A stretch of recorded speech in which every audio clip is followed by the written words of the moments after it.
एक गांव में एक खुशहाल परिवार रहता था। माँ, पिता, 3 बेटे और एक बेटी। बड़ा बेटा डॉक्टर था, छोटा इंजीनियर और बीच वाला बस एक सीधा सादा मजदूर। माँ बाप हमेशा कहते, तू कब सुधरेगा बेटा, कुछ कर अपने जीवन में। वो मुस्कुराकर बस इतना कहता, अभी वक्त नहीं आया है माँ।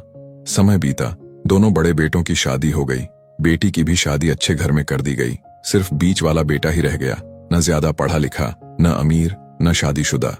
फिर पिता के गुजर जाने के बाद माँ ने उसी बेटे की शादी गांव की एक सीधी सादी लड़की से कर दी। शादी के बाद जैसे उसकी जिंदगी ही बदल गई। अब वो सुबह से शाम तक मेहनत करता और कहता, अब मैं अकेला नहीं हूँ, मुझे अपनी पत्नी, माँ और आने वाले बच्चों के लिए मेहनत करनी है। कुछ समय बाद दोनों बड़े भाई बोले, अब बंटवारा कर लेते हैं, सब अपने अपने हिस्से में रहेंगे। माँ ने बहुत रोका, पर उन्होंने तारीख तय कर दी।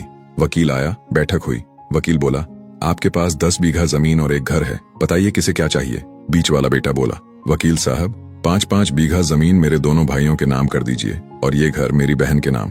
सब हैरान रह गए। बहन बोली, छोटे तू क्या करेगा, तेरे हिस्से का क्या।